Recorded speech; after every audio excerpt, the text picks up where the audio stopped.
Assalamualaikum warahmatullahi wabarakatuh. Perkenalkan, nama saya Rina Anggriani Ate dengan NIM 2020311129. Di sini saya akan mempresentasikan Web 3.0. Di mana pengertian dari Web 3.0 ini yaitu generasi ketiga dari layanan internet berbasis web. Konsep Web 3.0 pertama kali diperkenalkan pada tahun 2001 saat Tim Berners-Lee, penemu World Wide Web, menulis sebuah artikel ilmiah yang menggambarkan Web 3.0 sebagai sebuah sarana bagi mesin untuk membaca halaman-halaman web. Hal ini berarti bahwa mesin akan memiliki kemampuan membaca web sama seperti yang manusia dapat lakukan sekarang ini. Di mana istilah Web 3.0 pertama kali dimunculkan oleh John Markov pada tahun 2006. Web 3.0 diyakini sebagai generasi ketiga atau kelanjutan dari Web 2.0. Dari internet yang akan berkembang pada dekade 2010 sampai 2020 nanti. Artinya hingga saat ini teknologi dan definisi dari Web 3.0 itu sendiri masih dalam tahap pengembangan. Di Web 3.0 ini sudah terjadi konvergensi yang sangat dekat antara dunia IT dengan dunia telekomunikasi. Web 3.0 jika dunia seluler dikenal dengan istilah 3G, dunia web dan telco berkembang pesat seiring dengan kebutuhan pengguna. Penggunaan perangkat IT dan telekomunikasi nantinya sudah sama seperti saja, tidak ada bedanya. Kemudian definisi awal dari Web 3.0 adalah terkait dengan istilah intelijen web dengan memaksimalkan pemanfaatan semantik web, microformats, natural language share, data mining, machine learning, recommendation agent, serta artificial intelligence teknologi. Sementara itu, menurut Sramana, pengertian Web 3.0 dapat dilihat dari formulasi sebagai berikut. Web 3.0 sama dengan 4C tambah P tambah FS, di mana 4C yaitu content, commerce, community, context. P yaitu personality, di mana FS virtual share. Web 3.0 sebuah phrase coined oleh John Markov dari New York Times di tahun 2006. Seharusnya merujuk ke generasi ketiga dari layanan berbasis internet secara kolektif yang terdiri dari apa yang mungkin disebut yang cerdas web, seperti orang semantik menggunakan web, microformats, alam bahasa pencairan data pertambangan, mesin belajar, rekomendasi agent, dan teknologi kecerdasan buatan yang menekankan mesin memfasilitasi pemahaman informasi dalam rangka untuk memberikan yang lebih produktif dan intuitif pengalaman pengguna.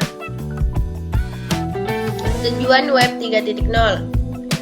Tujuan utama dari Web 3.0 adalah meningkatkan produktivitas dan kenyamanan pengguna internet melalui ketersediaan machine, fasilitas, understanding of information.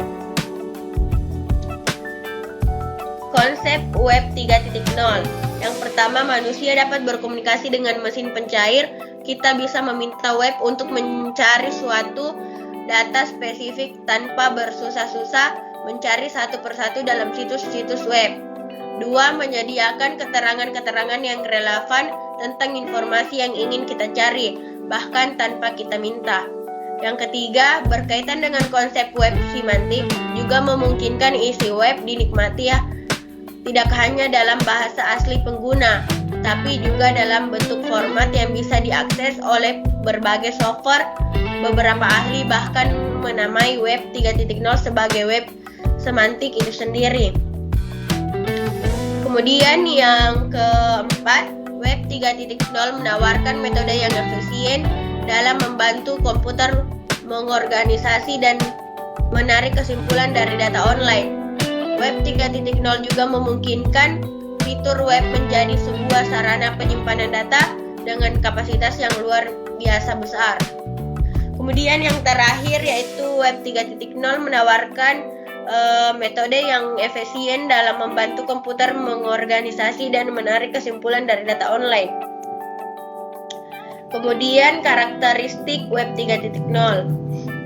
Yang pertama, transformation dari tempat penyimpanan yang bersifat terpisah-pisah menjadi satu. Ubiquitous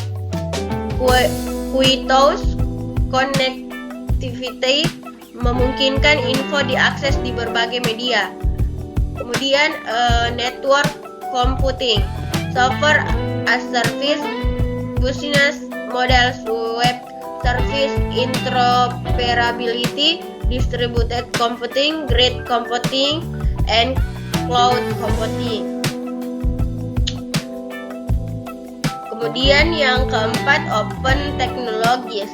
Sebagai besar semuanya berjalan dengan platform open source atau free.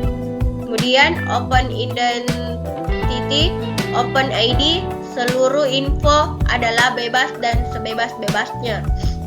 Kemudian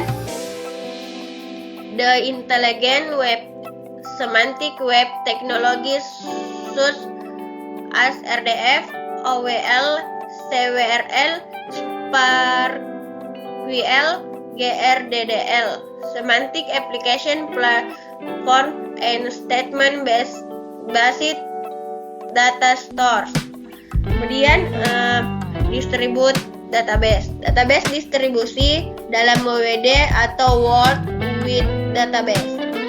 Kemudian intelligent application Web 3.0 juga telah digunakan untuk menjelaskan sebuah evolusioner path untuk web yang mengarah ke kecerdasan buatan yang dapat alasan tentang web dalam mode setengah manusia.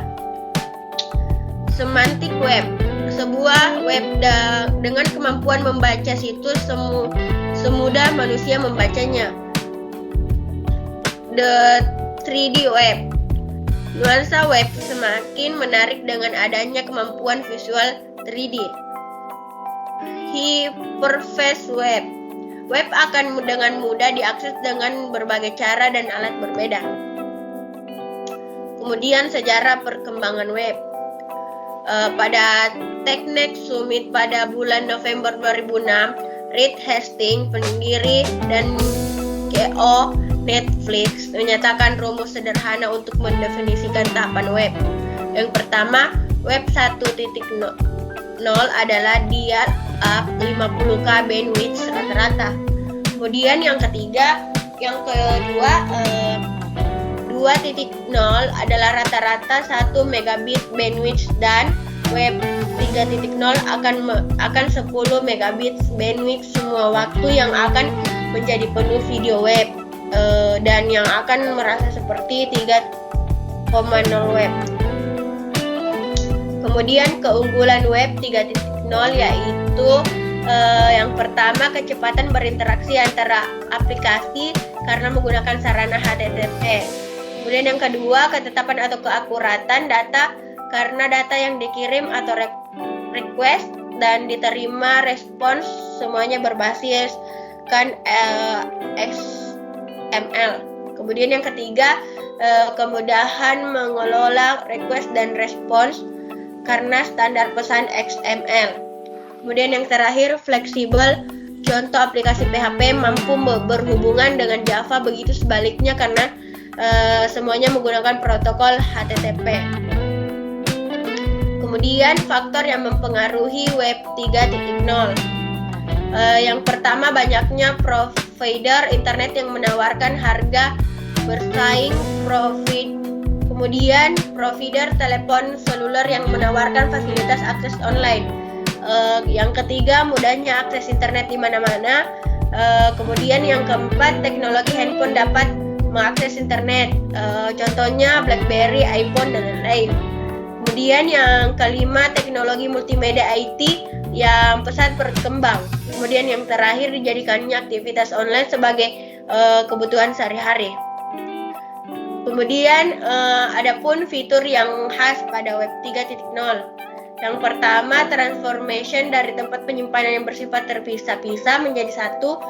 Kemudian ubiquitous connectivity memungkinkan info diakses di berbagai media. Kemudian network computing, software business, web service interoperability. Kemudian distributed computing, grid computing, and cloud computing. Kemudian ada open teknologi, sebagai besar semuanya berjalan dengan platform open source atau free. Kemudian open identity, open ID, seluruh info adalah bebas dan sebebas-bebasnya. Kemudian the intelligent web, semantic web technology search. Kemudian distributed database terdistribusi dalam WWD atau World Wide Database. Kemudian intelligent application. Cukup sekian dari presentasi saya akhiri dengan ucapan wassalamualaikum warahmatullahi wabarakatuh.